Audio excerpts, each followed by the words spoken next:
अस्सलाम वालेकुम। This is Danish Taj and we are studying Pakistan affairs. हमारा आज का टॉपिक है initial difficulties of Pakistan and Quaid-e-Azam Mohammad Ali Jinnah. ठीक है जी, पाकिस्तान को बनने के बाद जो जो डिफ़िकल्टीज़ पेश आईं वो क्या थी, और चूँकि उस टाइम पाकिस्तान को जो लीड कर रहे थे, जो रूल कर रहे थे, वो कायद-ए-आज़म मोहम्मद अली जिन्नाह थे, तो उनको क्या क्या डिफ़िकल्टीज़ फ़ेस करनी पड़ी। ठीक है, अब एक नई स्टेट है, वो आज़ाद हो चुकी है और उसको चलाने के लिए मुख्तलिफ़ मसाइल हैं। देखते हैं क्या क्या मसाइल हैं कि पाकिस्तान कैसे इमर्ज किया आहिस्ता आहिस्ता। सबसे पहले मैसेकर ऑफ रेफ्यूजीज़, जो बहुत सारे लोग माइग्रेट होकर आ रहे थे इंडिया से पाकिस्तान, काफ़ी सारे यहाँ से भी इंडिया वाली साइड जा रहे थे, तो उनको बहुत बड़ी तादाद में मार दिया गया, शहीद कर दिया गया। 15 मिलियन पीपल डिस्प्लेस। ठीक है, 15 मिलियन मतलब 1.5 करोड़ बंदे, mails and females and children and elders, वो डिस्प्लेस थे। ठीक है, इतने ज़्यादा रेफ्यूजीज़ थे, जिनमें से 1 मिलियन लगभग 10 लाख लोग मार दिए गए, शहीद कर दिए गए। क्यों? क्योंकि वो माइग्रेट कर रहे थे। ठीक है, एक बहुत बड़ा इशू था कायद-ए-आज़म के सामने, एक बहुत बड़ा उनके लिए एक चैलेंज था। ठीक है, इसको दूर करना था। लिंग्विस्टिक्स इश्यूज़ थे। लिंग्विस्टिक्स इश्यूज़ ऐसे थे कि वही जैसे हिंदी उर्दू कंट्रोवर्सी आई थी 1867 की तरह, अभी बांग्लादेश वाली साइड के लोग कह रहे थे कि बंगाली नेशनल लैंग्वेज होनी चाहिए, जबकि पाकिस्तान जो वेस्टर्न साइड ऑफ पाकिस्तान है वो कह रहे थे कि उर्दू नेशनल लैंग्वेज होनी चाहिए। कायद-ए-आज़म ने उर्दू को सपोर्ट किया और उर्दू को नेशनल लैंग्वेज बनाया। चूँकि आप इस पर डिबेट कर सकते हैं कि सिर्फ उर्दू को ही उन्होंने सपोर्ट क्यों किया। अमेरिका में जैसे स्पेनिश और इंग्लिश दोनों नेशनल लैंग्वेजेस हैं, आप दोनों को नेशनल लैंग्वेज का दर्जा दे सकते थे, या उस टाइम इस मामले को थोड़ा पोस्टपोन भी कर सकते थे, whatever, but this was the scenario. Next, accession of princely state. अब प्रिंसली स्टेट्स जो थी जैसे जूनागढ़, कश्मीर और हैदराबाद, इनकी एक्सेशन का इशू था। अब रूल, बेसिक रूल क्या था कि जो मेजॉरिटी चाहेगी एक स्टेट की वही होगा। वो मेजॉरिटी चाहती है कि हम इंडिया के साथ जाएंगे तो वो उसको स्टेट को इंडिया के साथ रखा जाएगा।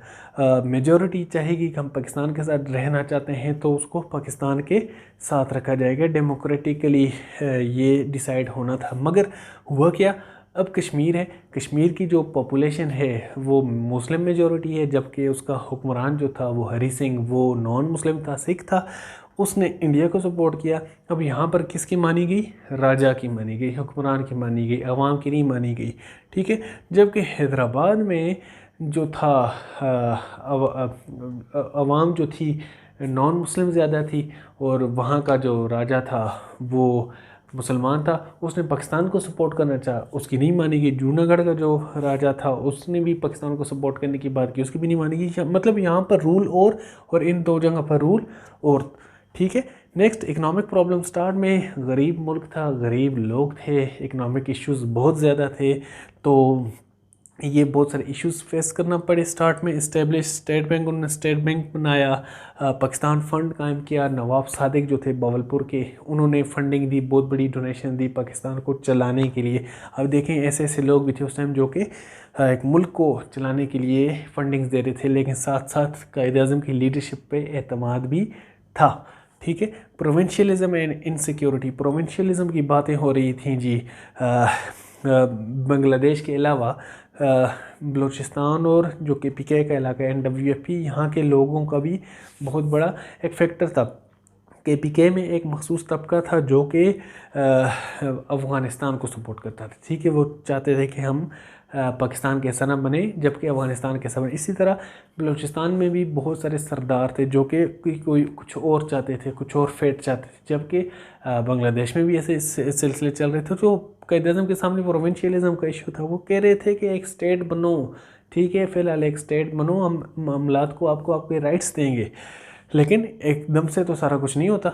Next, international relations in cold war scenario. ठीक है, अब कोल्ड वार का सिनेरियो था 1944 के बाद, जब फर्स्ट वर्ल्ड वार ख़त्म हो गई, उसके बाद यूनाइटेड नेशंस भी बन गई, और उसके बाद एक कोल्ड वार स्टार्ट हो गई सोवियत यूनियन और यूएसए के दरमियान।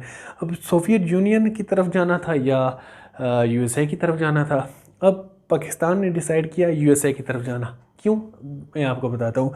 एक तो सोवियत यूनियन को समझा जाता था उनको कि मतलब नॉन रिलीजियस समझा जाता है, ठीक है। उनको उनके बारे में ये एक फैक्ट था कि वो they are not religious. On the other side USA was supporting Christianity, तो नेचुरल टेल हमारा यूएस की तरफ हुआ। नेक्स्ट, इंडिया का जो टेल था वो यूएसएसआर सोवियत यूनियन की तरफ था, जबकि हमने इंडिया के अगेंस्ट जाकर यूएसए को सपोर्ट करना था। Number 2। Number 3, USA Truman doctrine के थ्रू लोगों को, ममालिक को एड दे रहा था, जबकि हम इकोनॉमिकली वीक थे, हमें भी एड चाहिए थी। इस वजह से भी हम यूएसए की तरफ गए। जब आपसे अगर कोई पूछे कि हम स्टार्ट में यूएसए की तरफ क्यों गए, तो आप ये 3 फैक्टर्स बता सकते हैं: religious, anti Indian factor and economic factor, ठीक है। ये 3 है। उसके बाद G division of arm forces and military assets.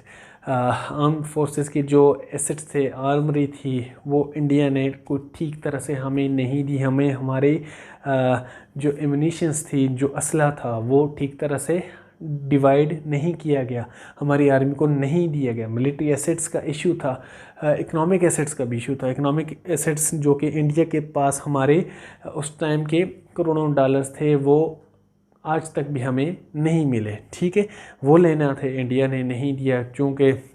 और दूसरा, मिलिट्री का जो लीडर था जनरल ग्रेसी, वो भी एक अंग्रेज़ था। वो कायद-ए-आज़म हुक्म दे रहे हैं कि 1948 की वार में जाओ, कश्मीर में हमारी तरफ से लड़ो, जबकि वो इनकारी हो गया कि मैं ब्रिटिश फोर्सेस के अगेंस्ट नहीं लड़ूंगा, क्योंकि वहाँ से ब्रिटिश फोर्सेस ही लड़ रही थी, ठीक है। एक्सटर्नल थ्रेट्स, इंडिया का थ्रेट एक कंटिन्यूस थ्रेट था, ठीक है। एक्सटर्नल थ्रेट्स को भी उस टाइम मतलब स्टार्ट एक मुल्क आज़ाद हुआ, उसके साथ ही रेफ्यूज़ के इश्यूज़ होने लग गए बॉर्डर से, और बॉर्डर से इस तरह की 1948 की वार भी स्टार्ट हो जाती है। तो स्टार्ट से ही एक्सटर्नल थ्रेट मिल गया पाकिस्तान को।